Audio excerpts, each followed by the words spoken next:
I'm Kaitlyn Anderson, 28, and my life changed in 24 hours flat.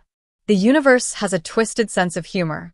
The exact day my parents decided I was a failure and kicked me out with nothing but a suitcase was the very same day my lottery ticket hit for millions. They thought they were teaching me a lesson about responsibility. Instead, they taught me that sometimes losing everything is the only way to find what truly matters. Before I tell you how I went from homeless to millionaire overnight, let me know where you're watching from in the comments below. Hit that like button and subscribe if you've ever had to reinvent yourself when life pulled the rug out from under you. Trust me, you'll want to hear what happened next.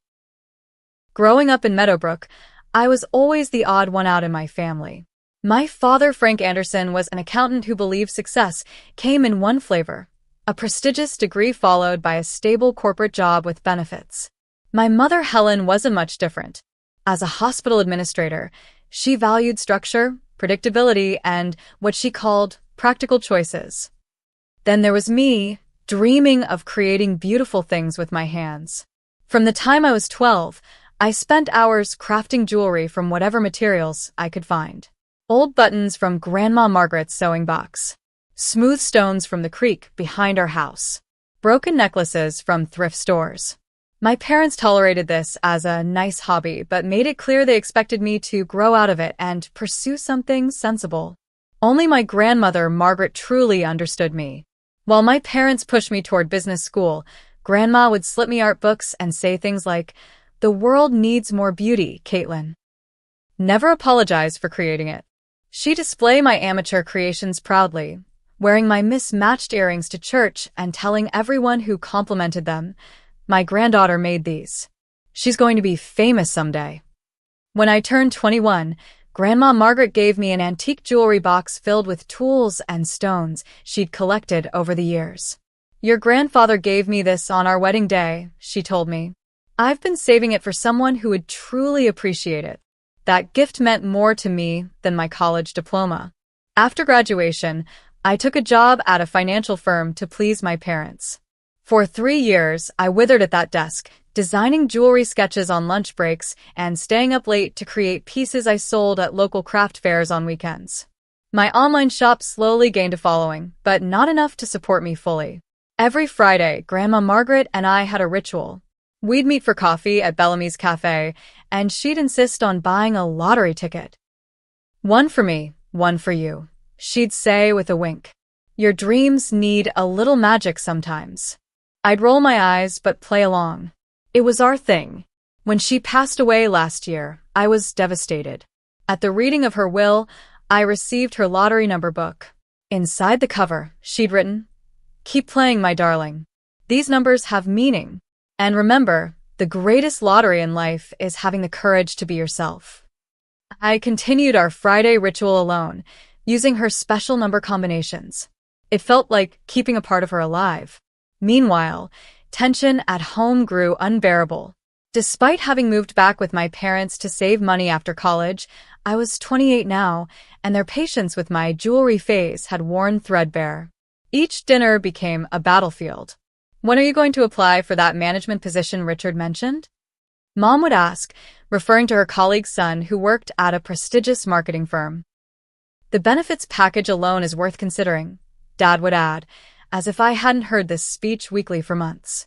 I tried to explain how my online sales were increasing, how a small boutique in the city had started carrying my pieces, but their eyes would glaze over. To them, success couldn't be measured in Instagram followers or 5-star reviews. 2 weeks before everything fell apart, I found an apartment listing online. Nothing fancy, just a small studio above the bookstore downtown, but it would be mine. The rent was steep, but if I kept my day job a few more months while growing my business, I could make it work. I scheduled a viewing, dreaming of a space where I could spread out my tools without judgment, create without criticism. Hope flickered inside me. Grandma Margaret's voice seemed to whisper, "It's time, Kaitlyn. Spread your wings." I believed, perhaps naively, that my parents would eventually come around once they saw me succeeding on my own terms. I imagined inviting them to my first real jewelry show, watching pride replace disappointment in their eyes. The universe had other plans entirely. The argument that changed everything erupted on a Tuesday evening.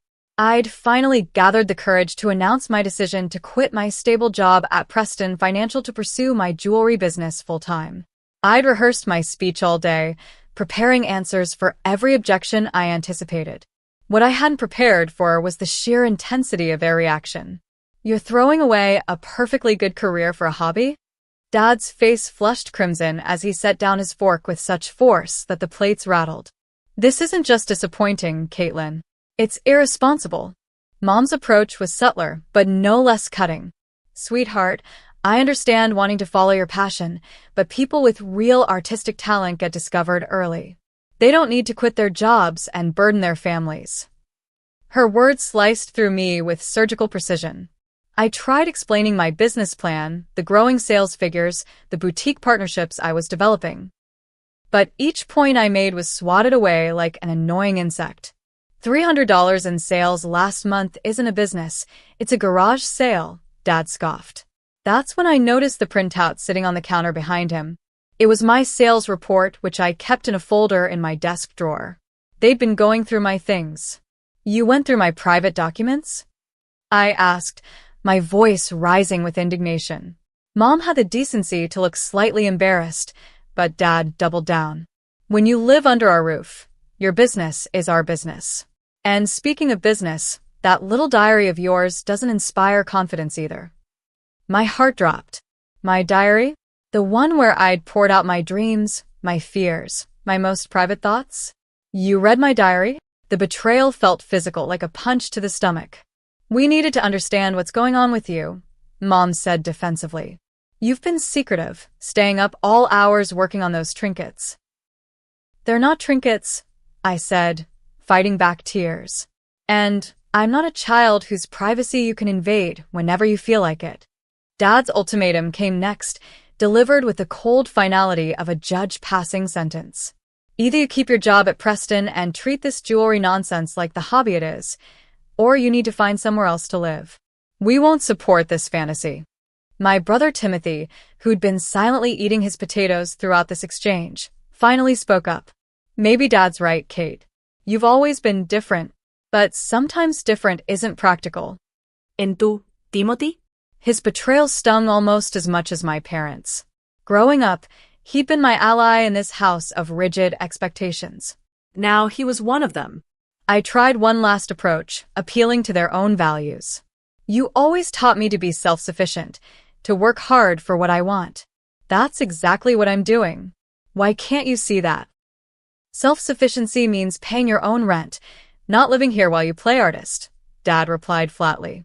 Mom's face softened momentarily. "We just want what's best for you, Kaitlyn." "No," I said quietly. "You want what's easiest for you to understand." That was apparently the last straw. Dad stood up, pointing toward the stairs. "Pack your things. I want you out by morning." I spent the next 4 hours in my childhood bedroom, tears streaming down my face as I tried to fit my life into one suitcase. The irony wasn't lost on me that the suitcase itself was a gift from Grandma Margaret for my 25th birthday. "For adventures," she'd said when I unwrapped it. Some adventure this was turning out to be. I had to make impossible choices. Which clothes were practical? Which jewelry supplies were essential? What mementos could I not bear to leave behind? Each item I placed in the suitcase felt like admitting defeat, while each one I left behind felt like abandoning a piece of myself. As midnight approached, I remembered it was Tuesday, the night they announced the lottery numbers. Grandma and I always checked them together. Now I did it alone, a small ritual of connection to her memory. I pulled out my phone to check my ticket on the lottery app, but was greeted with a maintenance notification. "System updates in progress. Please check back in 6-8 hours." Even this small comfort was denied me tonight. I closed the app, set my alarm, and cried myself to sleep beside a half-packed suitcase in the room that would no longer be mine come morning. The next morning brought steady rain, as if the sky itself understood my mood. Dad stood at the front door, arms crossed, watching as I struggled down the stairs with my overstuffed suitcase. Mom hovered in the kitchen doorway, her expression a complicated mix of worry and resolve. Neither offered to help. Your phone will stay on our family plan until the end of the month, Dad informed me, his tone all business. After that, you're on your own. Richard's son still says he could get you that interview, Mom added, making one last attempt to pull me back into their version of a sensible life. I said nothing, just nodded and stepped toward the door. I had my wallet with exactly $342, my driver's license, and a nearly maxed out credit card.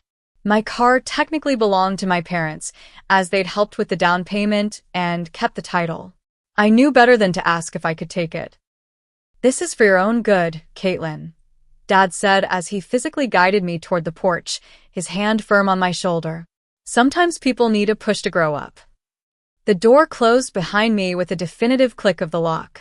Just like that, I was homeless. The rain immediately began soaking through my light jacket. I pulled out my phone with trembling fingers and called Amber, my best friend since high school. Kate? What's wrong? You sound terrible. Her voice came through, muffled by what sounded like airport announcements. My parents kicked me out. I need a place to stay, I said, struggling to keep my voice steady. Oh my God, I'm so sorry. I'm at the airport right now, flying to Phoenix for that conference, remember? I won't be back until Sunday. The genuine anguish in her voice only made me feel worse. Use my emergency key. It's still under the planter. Stay as long as you need. A flicker of relief washed over me until I remembered. Your apartment flooded last week. You're staying with your sister until the repairs are done, right? I completely forgot. God, I'm so sorry, Kate. I tried 3 more friends with similar results. One was out of town, another was staying with her boyfriend in a tiny studio, and the third had family visiting from out of state. By my 5th call, the rejection started feeling personal, even though logically I knew it wasn't. With nowhere else to go, I began walking toward downtown, my suitcase rattling loudly over every crack in the sidewalk. The rain intensified, seeping into my shoes and chilling me to the bone. Cars passed, splashing dirty water onto my jeans. I must have looked pathetic, a 28-year-old woman dragging a suitcase through the rain, mascara running down her face. After 40 minutes of walking, I reached the Pinewood Motel, a place I'd passed 1,000 times but never imagined staying in. Its neon sign buzzed and flickered, but the vacancy light promised shelter, at least. The lobby smelled of cigarettes and pine air freshener. Behind the counter stood an older woman with kind eyes and gray hair pulled into a messy bun. Her name tag read Rebecca. Rough day, sweetheart, she asked, eyeing my drenched clothes and tear-stained face. You could say that, I managed. How much for a room? Just for tonight. $69 plus tax, she replied. Checkout's at 11 tomorrow. I counted out $75, mentally calculating how little that left me. Rebecca handed me a key attached to a plastic number 4. Continental breakfast starts at 6, she added with a gentle smile. Nothing fancy, but the coffee's decent. The room was exactly what you'd expect from a budget motel. Faded floral bedspread, ancient television, bathroom with cracked tiles. But it was clean and dry, and at that moment it looked like paradise. I peeled off my wet clothes and took a hot shower, letting the water mix with my tears. In the privacy of the steamy bathroom, I finally allowed myself to break down completely, sliding down the tile wall to sit under the spray, hugging my knees to my chest, sobbing until my throat hurt. Through the thin walls, I could hear Rebecca arguing with someone. We need to pay the electric bill first, Donald. The credit card company can wait another week. They'll shut off the power, Becky. Then we'll have no guests at all. Their financial struggles oddly comforted me. At least I wasn't the only one treading water. Later, wrapped in a scratchy motel towel, I sat on the bed and assessed my situation.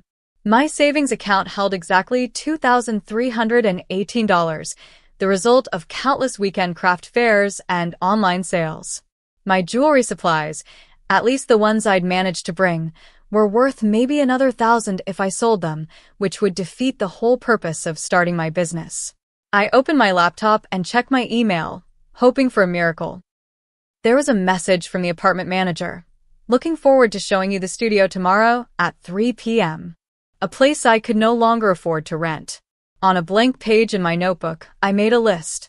1. Find temporary housing. 2. Get job that pays cash immediately. 3. Build up savings. 4. Restart jewelry business when stable. Each item felt like admitting defeat, especially the last one. My dream, deferred indefinitely. Exhausted and emotionally drained, I crawled under the covers of the motel bed. My last thought before falling asleep was that Grandma Margaret would be so disappointed to see me give up. "I'm not giving up," I whispered to her memory. "I'm just regrouping." Outside, the rain continued to fall, washing away the life I had known and clearing space for whatever would come next. The harsh beep of my phone alarm jolted me awake at 7:30. For a disorienting moment, I forgot where I was. The unfamiliar ceiling, the sound of cars on the nearby highway, the scratchy sheets all felt wrong. Then reality crashed back like a wave. I was in a motel room because my parents had thrown me out. I reached for my phone to silence the alarm and noticed several notifications. Probably Amber checking in, I thought. Or maybe, just maybe, my parents had cooled down and wanted to talk. A tiny, childish part of me still hoped they'd realize they'd overreacted. But the notification that caught my eye wasn't from any of them. It was from the lottery app I'd tried to check last night. My heart skipped as I read the words. "Congratulations. You've won." "Yeah, right," I muttered, assuming it was one of those notifications designed to get you to open the app. Probably a $2 win or something. But when I tapped on it, the screen that loaded made me sit bolt upright. Winning numbers: 0, 8, 17, 23, 42, 54, 09. Those were Grandma Margaret's numbers. The ones from her special book. The ones I played every single week without fail. My hands trembled as I opened my purse and pulled out the physical ticket to compare. They matched. Every single number matched. My brain refused to process what my eyes were seeing. This had to be a mistake. I closed the app and reopened it. Same result. I Googled Powerball winning numbers and found the official lottery website. Same numbers. The prize amount made me choke. $94 million jackpot. The lump sum option after taxes would be around $37 million. "This can't be real," I whispered to the empty room. "Things like this don't happen to people like me." With shaking fingers, I called the number listed on the lottery website. After several rings, a professional-sounding woman answered. "State Lottery Commission. How may I help you?" I think I won," I stammered. "But I need to make sure it's not a mistake." The woman asked for the numbers, and then my ticket's barcode. There was a pause that felt like eternity. "Ms. Anderson?" Her voice changed, becoming more formal. "I can verify that you are indeed holding a winning ticket for last night's drawing. Congratulations." I couldn't breathe. The room started spinning, and I had to put my head between my knees. "Are you all right, ma'am?" the lottery woman asked. "Yes, no. I don't know," I gasped. "What do I do now?" She explained the claim process, advised me to sign the back of the ticket immediately, and recommended I consult with a financial advisor and attorney before making any decisions. I scribbled notes frantically, certain I would forget everything the moment we hung up. When the call ended, I sat frozen on the edge of the bed. $37 million. Yesterday, I had been agonizing over a $69 motel room. Today, I could buy the entire motel and every building on the block. A hysterical laugh bubbled up from my chest. Then another. Soon I was cackling so loudly that I heard a knock at my door. "Everything okay in there, honey?" It was Rebecca, the motel owner. I opened the door, still in my rumpled clothes from yesterday, hair a wild mess, eyes wide and face flushed. "I won," I whispered. Rebecca's brow furrowed with concern. "Won what, dear?" "The lottery. I won the lottery. Last night. All of it." The words tumbled out incoherently. Her expression shifted from concern to disbelief. "The Powerball? That big jackpot?" I nodded, then pulled her inside and closed the door. "I can't tell anyone yet. I need to figure out what to do." Rebecca guided me to sit on the bed like I was made of glass. "Take deep breaths, sweetheart. This is a lot to process." "Yesterday I was homeless," I said, the reality of my situation finally sinking in. My parents kicked me out because they thought my jewelry business was a waste of time. And now you're a millionaire, Rebecca finished, her voice filled with wonder. The numbers were my grandmother's, I told her, tears welling up. She died last year. We always played the lottery together. She left me her book of special numbers. Rebecca squeezed my hand. Sounds like she's still looking out for you. That simple statement broke something inside me. I began sobbing uncontrollably. All the stress and pain, and now this overwhelming shock pouring out at once. Rebecca patted my back awkwardly, murmuring soothing words. When I finally calmed down, a strange clarity settled over me. I knew exactly what I needed to do.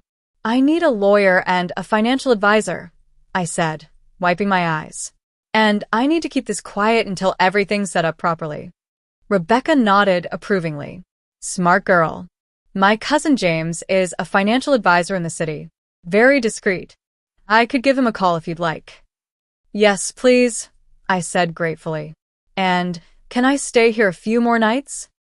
Until I figure things out. Of course, honey. I'll put you in our best room. On the house. I shook my head firmly. No, I'll pay.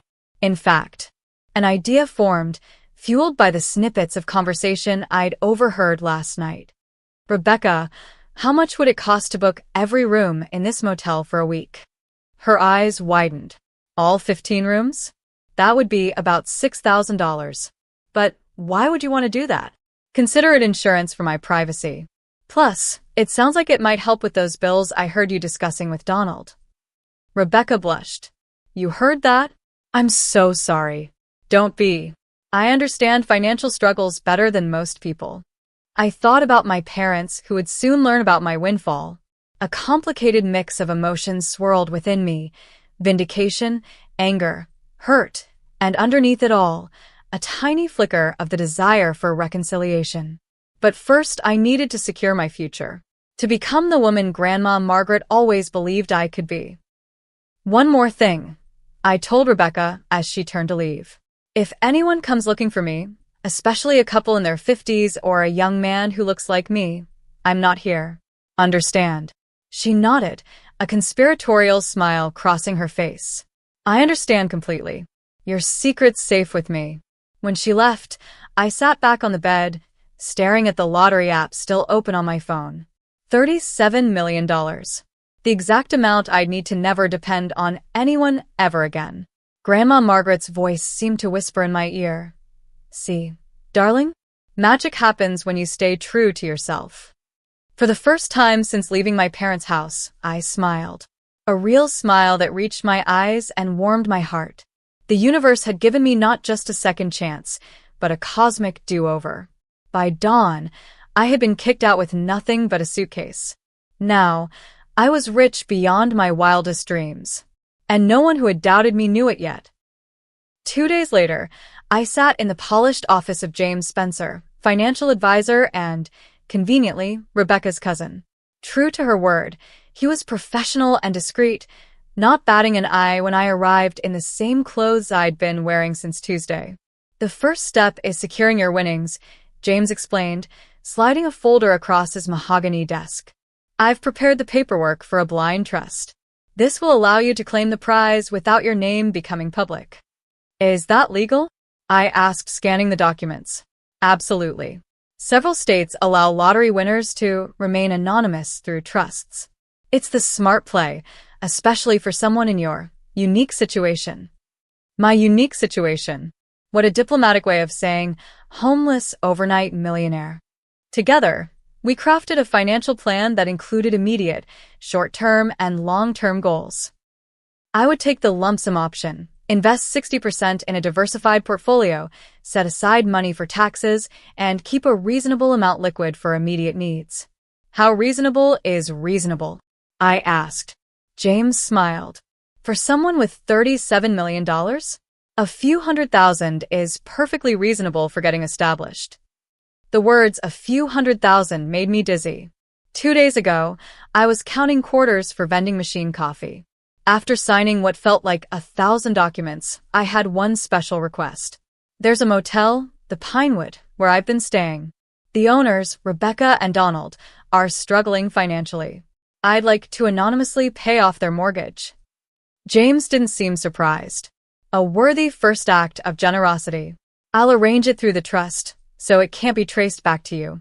That afternoon, with James's help, I found a modest but beautiful apartment in an upscale building downtown. The real estate agent's eyes widened when I offered to pay the full year's lease in advance, in cash. By evening, I had the keys to my new home. My first purchases were practical: new clothes, toiletries, basic furniture, and a high-quality laptop. I avoided extravagance, still unable to fully grasp that I could afford anything I wanted. The only exception was a top-of-the-line set of jewelry-making tools and premium materials delivered discreetly to my new address. A week after winning, I had yet to tell anyone about my windfall except Rebecca, Donald, and my financial team. I still needed time to process everything, to decide how to handle my family, and to ensure my new wealth was properly secured.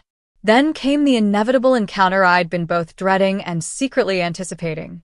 I was at Carlton's Coffee, ordering my usual latte, when a familiar voice called my name. "Kaitlyn, is that you?" I turned to see my brother Timothy standing there, coffee cup in hand, looking surprised and slightly uncomfortable. "Timothy," I acknowledged coolly. "I've been trying to reach you," he said, shifting awkwardly. "You changed your number." "I got a new phone plan," I replied, which was true. "What do you want?" "Mom and Dad are worried. They expected you to come back after cooling off for a day or two." I couldn't help but laugh. They kicked me out with nowhere to go. In the rain. What made them think I'd come crawling back? Timothy had the decency to look ashamed. They may have overreacted. We all did. We? I don't recall you standing up for me. "Look, can we sit and talk? You look different."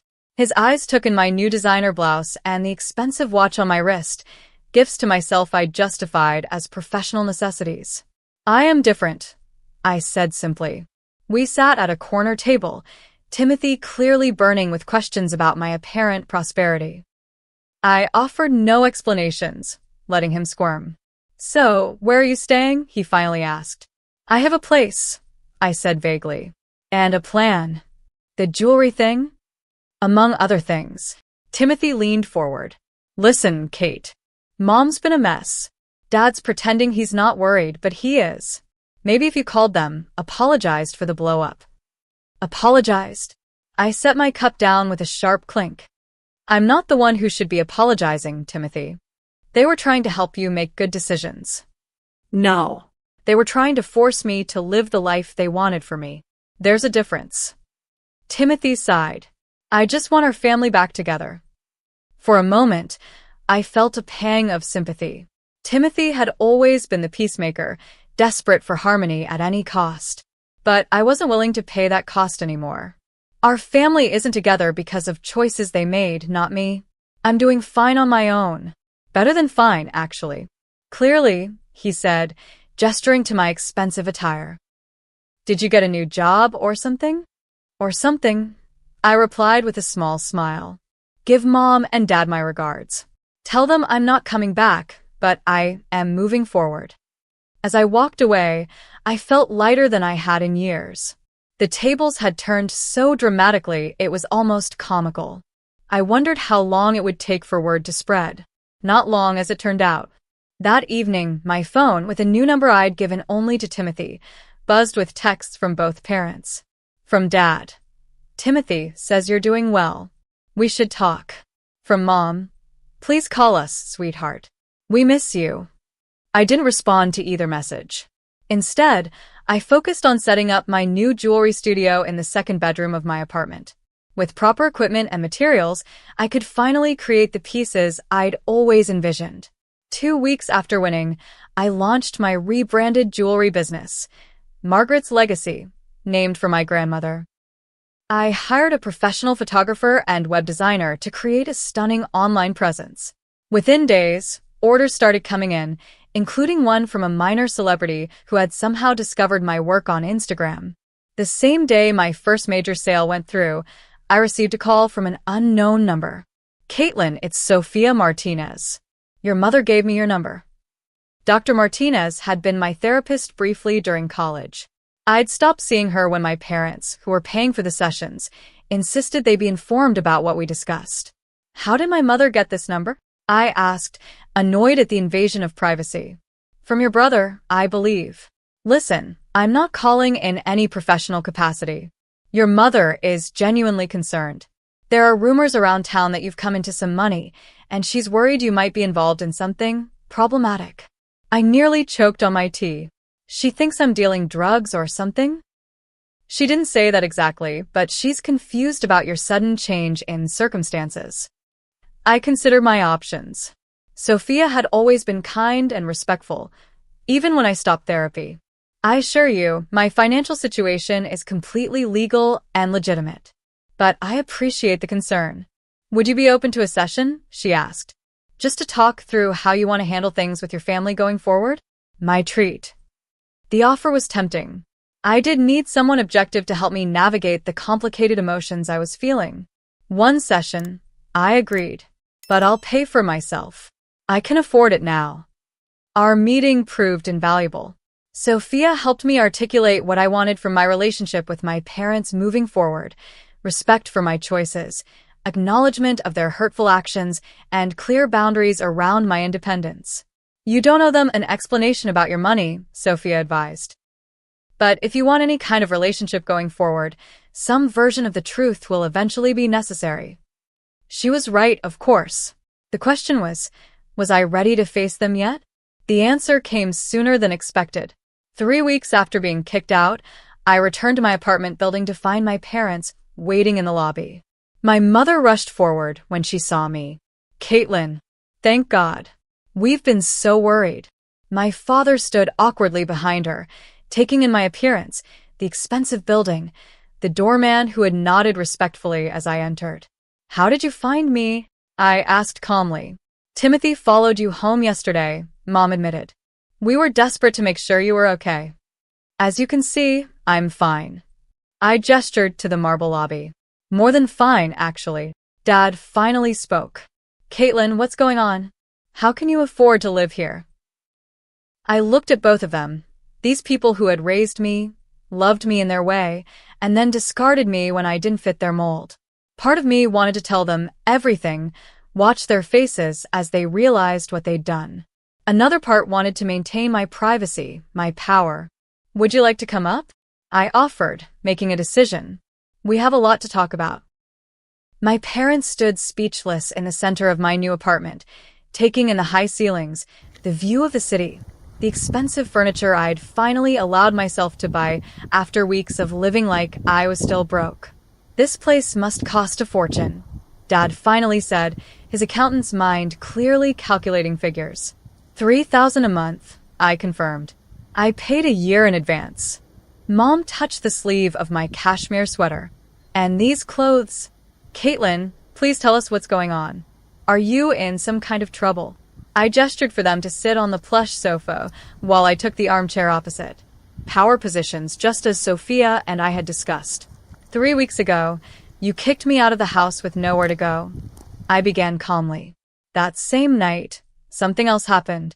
I pulled out the lottery ticket I still kept in my wallet, now laminated for protection, even though the money was long since claimed. I handed it to my father. What's this? He asked, squinting at the numbers. Grandma Margaret's special numbers, I said. The ones we played every week together. The ones in the book she left me when she died.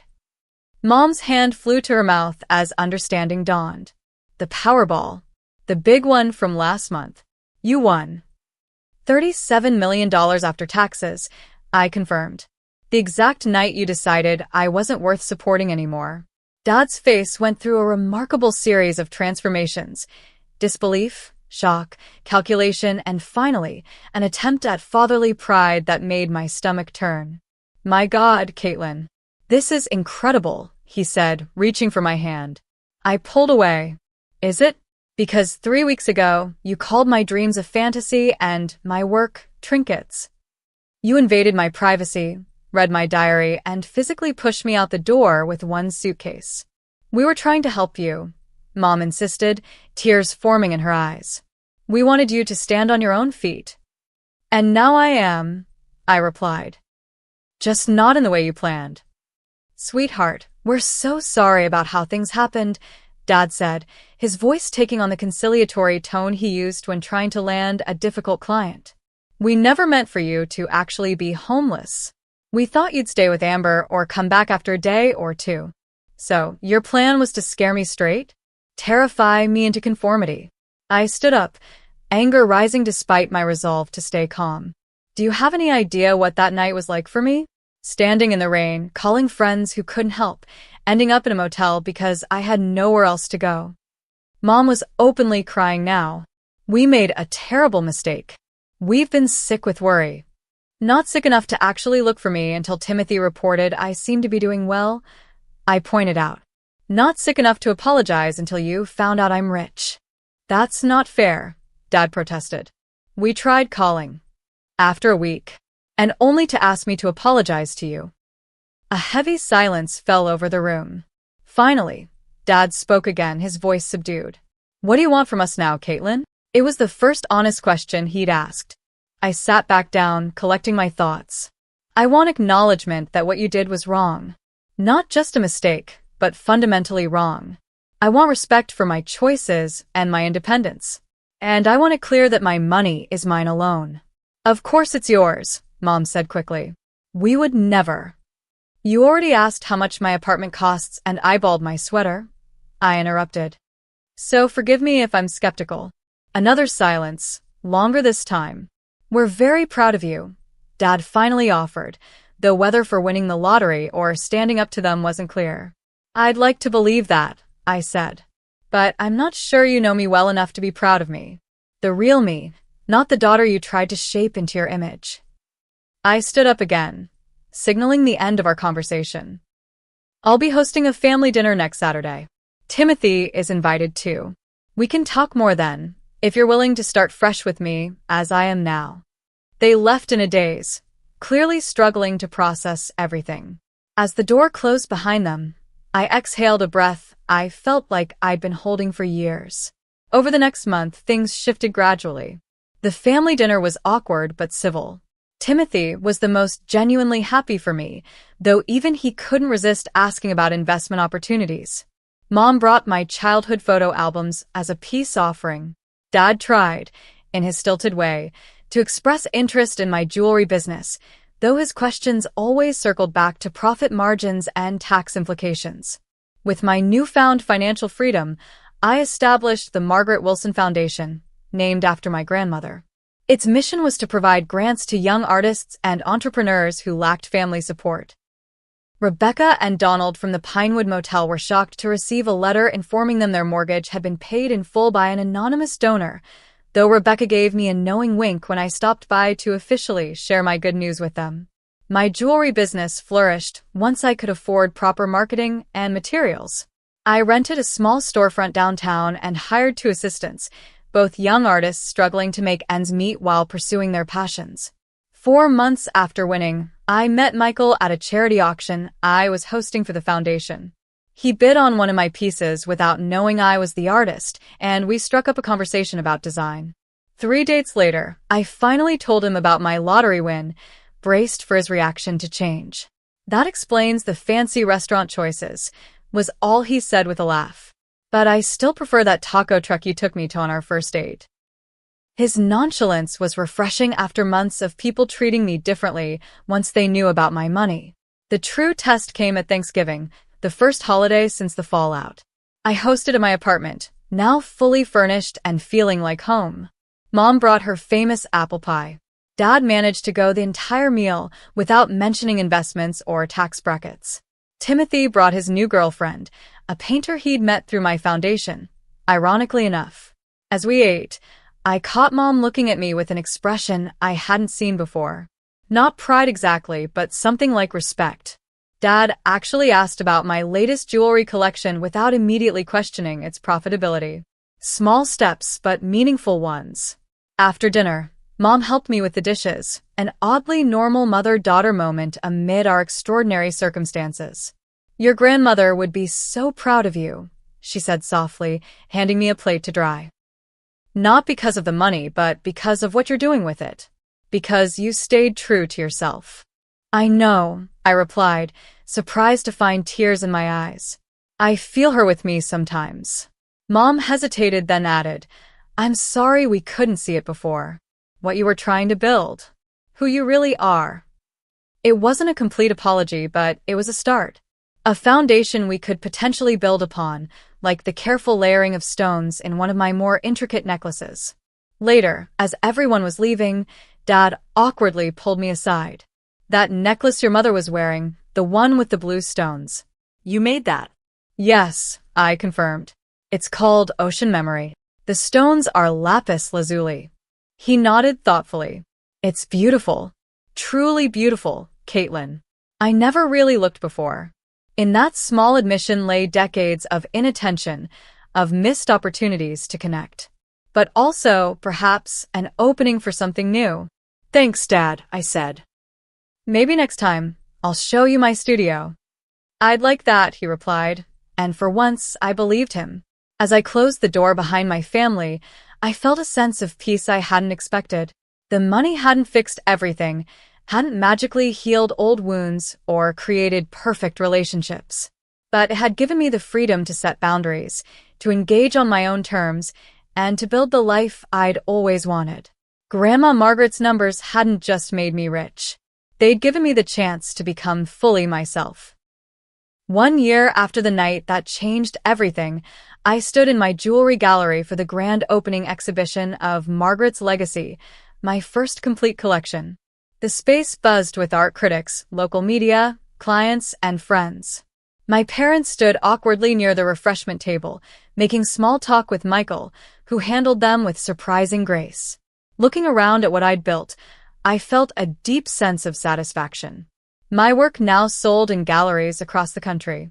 The foundation had helped 27 young artists launch their careers. The Pinewood Motel had been renovated and rebranded as an artist's retreat, with Rebecca and Donald still managing it, but now as partners rather than struggling owners. The money had changed my life, certainly, but not in the ways people might expect. The true value wasn't in the expensive apartment or designer clothes, though I enjoyed those things. The real gift was freedom. Freedom from financial worry, yes, but more importantly, freedom from others' expectations and definitions of success. I no longer had to convince anyone that my dreams were valid. I didn't need my parents' approval or understanding, though our relationship had improved considerably once those needs were removed from the equation. Dad still occasionally slipped into offering unsolicited financial advice, but he caught himself more often than not. Mom had started taking pottery classes, discovering her own creative side late in life. Timothy had become an unexpected ally, using his business background to help with the foundation. His girlfriend Lisa, the painter, had introduced him to a world beyond spreadsheets and corporate ladders. Sometimes I caught him looking at me with something like envy, not for my money, but for the certainty I had about my path. As I circulated through the gallery, accepting congratulations and discussing my work, I spotted Amber across the room, chatting animatedly with a young woman wearing one of my signature necklaces. The proverbial overnight success, Amber teased when I joined them. Only took you 10 years of working your butt off, plus a miracle lottery win. The money helped, I admitted. But it wouldn't have mattered if I hadn't already known exactly what I wanted to create. Speaking of creating, Amber said, have you seen the article in Modern Artisan? They're calling you the pioneer of the new handcrafted luxury movement. I laughed. Pretty fancy title for a girl who started making jewelry from buttons and broken necklaces. Those were just your materials, a familiar voice said behind me. Your vision was always something more. I turned to find my father standing there, looking slightly out of place in his suit among the artistic crowd, but making an effort nonetheless. Thanks, Dad, I said, genuinely touched. Your grandmother would be proud, he added, the phrase no longer feeling like an empty platitude, but a truth we both recognized. Later, after the last guests had left and I was alone in the gallery with Michael, I wandered among my creations, touching each piece gently, remembering the journey from concept to completion. Penny for your thoughts, Michael said, wrapping his arms around me from behind. I was just thinking about what would have happened if I'd never won the lottery, I replied. If I'd never bought that ticket, or if I'd chosen different numbers. You'd still be making beautiful things, he said confidently. It might have taken longer, but you'd be here eventually. That's who you are. His faith in me, uncomplicated by history or expectation, was perhaps the greatest gift of this new chapter in my life. The truth was, the lottery hadn't created my success, it had merely accelerated it. The talent, the vision, the determination had always been there, waiting for the right conditions to flourish. Grandma Margaret had seen it all along. Sometimes I wondered if she'd somehow known what would happen. If those numbers in her special book weren't just random digits, but a final gift, a way of saying, I believe in you when no one else does. The irony wasn't lost on me that my parents' rejection had coincided perfectly with my financial windfall. That the moment they decided I wasn't worth supporting was exactly when the universe decided I was worth millions. The symmetry was almost poetic. But the real poetry was in what came after. In the foundation that helped others like me. In the relationships rebuilt on healthier ground. In the business created entirely on my own terms. In the art that flowed from my hands now that financial stress no longer constrained my creativity. The day my parents kicked me out with nothing but a suitcase was the day I lost everything and gained everything at once. By dawn, I was rich, not just in money, but in possibility. If you're watching this and feeling stuck in someone else's version of your life, remember that sometimes losing everything is the path to finding what truly matters. Your winning lottery ticket might not be actual millions, but it might be the courage to finally walk your own path. What would you do if you suddenly had the freedom to be completely yourself? Drop a comment below and let me know. And if this story resonated with you, please like, subscribe, and share it with someone who might need to hear it. Thanks for staying with me to the end of this journey. Remember, the greatest wealth is living authentically on your own terms.